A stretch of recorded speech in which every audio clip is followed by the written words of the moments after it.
Item ಯಾವುದೇ ಇರಲಿ try ಮಾಡಿ ಆಚಿ ಚಿಕನ್ ಮಸಾಲಾ. ಎಸ್, ಹಾಗಾದ್ರೆ ಈ ಲಿಸ್ಟ್ ನಲ್ಲಿ ಯಾರ್ಯಾರ ಹೆಸರು ಫೈನಲ್ ಆಗಿದೆ? ಹೊಸದಾಗಿ ಮಂತ್ರಿ ಆಗ್ತಾ ಇರುವಂತವ್ರು ಯಾರ್ಯಾರು? 14 ಜನ ಅಲ್ಲದೆ ಹಳಬ್ರು ಮತ್ತೆ ಮಂತ್ರಿ ಆಗ್ತಾರ, ಹೊಸಬ್ರು ಮಂತ್ರಿ ಆಗ್ತಾರ.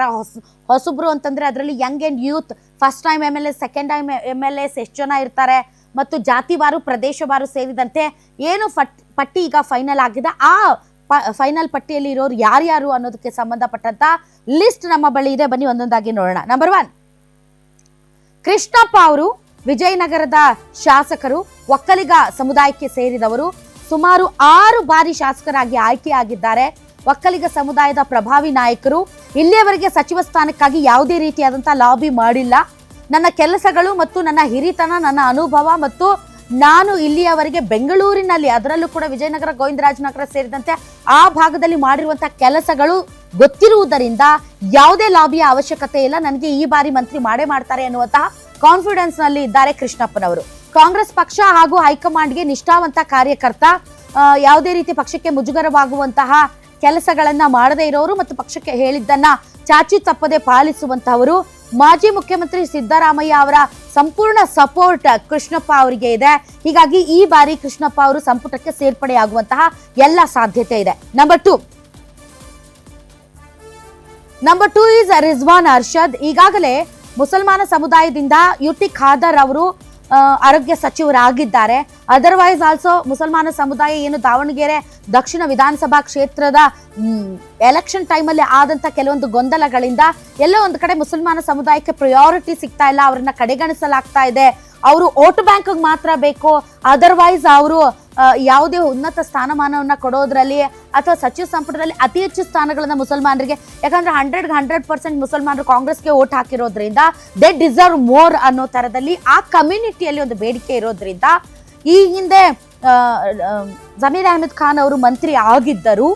ಈ ಬಾರಿ ಫಸ್ಟ್ ಏನು 14 ಮೆಂಬರ್ಸ್ ಆದ್ರು, ಅದರಲ್ಲಿ ಅವ್ರಿಗೆ ಹೆಸರು ಇರಲಿಲ್ಲ.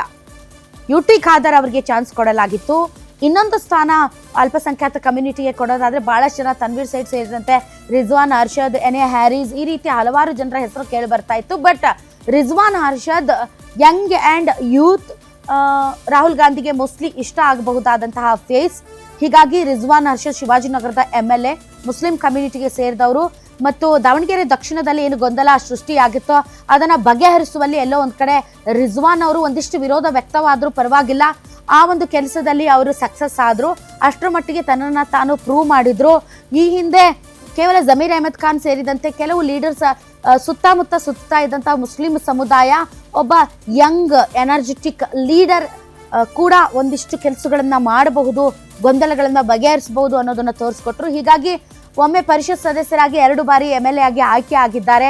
ಪಕ್ಷದಲ್ಲಿ ಯೂತ್ ಕಾಂಗ್ರೆಸ್ನಿಂದ ಹಿಡಿದು ಸಕ್ರಿಯ ರಾಜಕೀಯ ಮಾಡ್ಕೊಂಡು ಬಂದಿದ್ದಾರೆ. ನಾನು ಆಗ್ಲೇ ಹೇಳಿದಾಗೆ ದಾವಣಗೆರೆ ಬೈ ಎಲೆಕ್ಷನ್ ನ ಬಿಕ್ಕಟ್ಟಲ್ಲ ತಮ್ಮ ಕೊಟ್ಟಂತಹ ಟಾಸ್ಕ್ ಅನ್ನು ಸಂಪೂರ್ಣವಾಗಿ ಯಶಸ್ವಿಯಾಗಿ ನಿಭಾಯಿಸಿದ್ದಾರೆ. ಮತ್ತು ಮಾಜಿ CM ಸಿದ್ದರಾಮಯ್ಯನವರು ಈ ಬಾರಿ ಕೂಡ ಅವರಿಗೆ ಸಪೋರ್ಟ್ ಮಾಡ್ತಾ ಇದ್ದಾರೆ ಅಂತ ಹೇಳಲಾಗ್ತಾ ಇದೆ. ಅದರ್ವೈಸ್ ಆಲ್ಸೋ ಹೊಸಬರಿಗೆ ಅವಕಾಶ ಕೊಡಬೇಕು ಅನ್ನೋ ಲಿಸ್ಟ್ ನಲ್ಲಿ ರಿಜ್ವಾನ್ ಅರ್ಷದ್ ಮೊದಲಿಗರಾಗಿ ನಿಲ್ತಾರೆ. Next number 3, Sharath Bachegowda. ಶರತ್ ಬಚ್ಚೇಗೌಡರು ಕೂಡ ಒಳ್ಳೆ ಯೂತ್ ಲೀಡರ್. ಅವ್ರ ತಂದೆಯವರು ಕೂಡ ಬಚ್ಚೇಗೌಡರು ಈ ಹಿಂದೆ ಸಚಿವರಾಗಿದ್ದಂಥವ್ರು, ತುಂಬಾ ಒಳ್ಳೆಯ ನಾಯಕರು. ಮತ್ತು ಶರತ್ ಬಚ್ಚೇಗೌಡರು ಫಾರಿನ್ ನಲ್ಲಿ ಓದ್ಕೊಂಡು ಬಂದಿರುವವರು. ಹೊಸ ಥಾಟ್ಸ್, ಹೊಸ ರೀತಿಯಾದಂತಹ ರಾಜಕೀಯ ಮತ್ತು ಯಾವುದೇ ಕಾಂಪ್ರಮೈಸ್ಡ್ ಇಲ್ಲದೆ ಇರುವಂತಹ ವ್ಯಕ್ತಿತ್ವ. ಹೊಸಕೋಟೆಯ ಶಾಸಕರು ಅವರು, ದಿಗ್ಗಜರನ್ನ ಸೋಲಿಸಿ ಅವರು MLA ಆಗಿರೋದು. ಒಕ್ಕಲಿಗ ಮರಸು ಕಮ್ಯುನಿಟಿಗೆ ಸೇರಿದಂಥವರು. ಮಾಜಿ ಸಚಿವ MTB ನಾಗರಾಜ್ ಅವರನ್ನ ಸತತವಾಗಿ ಸೋಲಿಸಿರುವಂತವರು. ಯುವ ಶಾಸಕರ ಪೈಕಿ ತುಂಬಾ ಆಕ್ಟಿವ್ ಆಗಿದ್ದಾರೆ ಶರತ್ ಬಚ್ಚೇಗೌಡರು. ಇನ್ನು DK ಶಿವಕುಮಾರ್ ಅವರಿಗೆ ಅತ್ಯಾಪ್ತರು ಕೂಡ ಹೌದು. ಅವರ ಪರವಾಗಿ ಆಗಾಗ್ಗೆ ಅವರು ಧ್ವನಿ ಎತ್ತುತ್ತಾ ಇದ್ದಾರೆ. ಅಂಡ್ ರಾಹುಲ್ ಗಾಂಧಿ ಟೀಮ್ಗೆ ಸಮೀಪ ಅನ್ನೋ ಪ್ಲಸ್ ಪಾಯಿಂಟ್ ಕೂಡ ಶರತ್ ಬಚ್ಚೇಗೌಡರಿಗೆ ಇರೋದ್ರಿಂದ ಸೊ ಒಂದು ಯೂತ್ ಕ್ಯಾಬಿನೆಟ್ ಇರಬೇಕು ಅಂತ ಏನು ರಾಹುಲ್ ಗಾಂಧಿ ಅವರದ್ದು ಬಯಕೆ ಇದೆ, ಅದಕ್ಕೆ ತುಂಬಾ ಪ್ರಾಪರ್ ಆಗಿ ಫಿಟ್ ಇನ್ ಆಗುವಂತಹ ಫೇಸ್ ಇದು. ನೆಕ್ಸ್ಟ್ AS ಪೊನ್ನಣ್ಣ ಕೂಡ ಅವರು ತುಂಬಾ ಇಂಪಾರ್ಟೆಂಟ್ ವ್ಯಕ್ತಿ ಕಾಂಗ್ರೆಸ್ನಲ್ಲಿ, ಅದರಲ್ಲೂ ರಾಜ್ಯ ಕಾಂಗ್ರೆಸ್ನಲ್ಲಿ.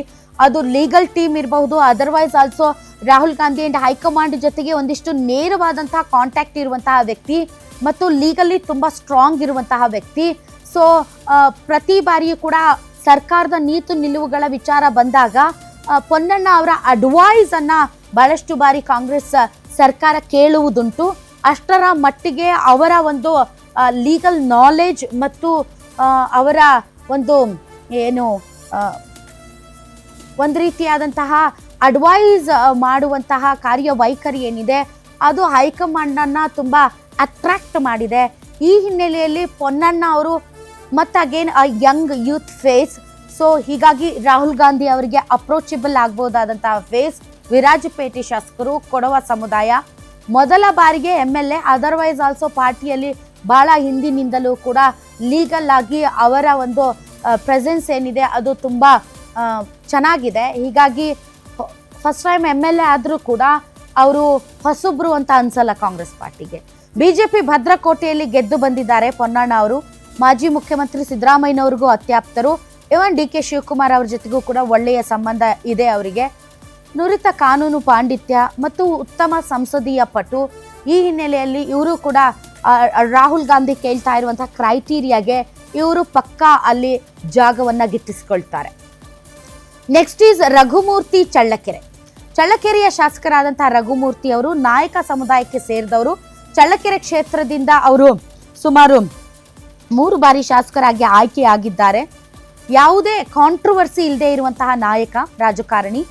ಯುವಕರ ಪಟ್ಟಿಯಲ್ಲಿ ಹೆಸರು ಫೈನಲ್ ಮಾಡಿದ್ದಾರೆ ವರಿಷ್ಠರು. ಚಿತ್ರದುರ್ಗ ಜಿಲ್ಲೆಯ ಕೋಟಾದಲ್ಲಿ ಈ ಶಾಸಕರ ಹೆಸರು ಕ್ಲಿಯರ್ ಆಗಿದೆ, ವಾಲ್ಮೀಕಿ ಸಮುದಾಯಕ್ಕೆ ಸೇರಿದಂಥವರು.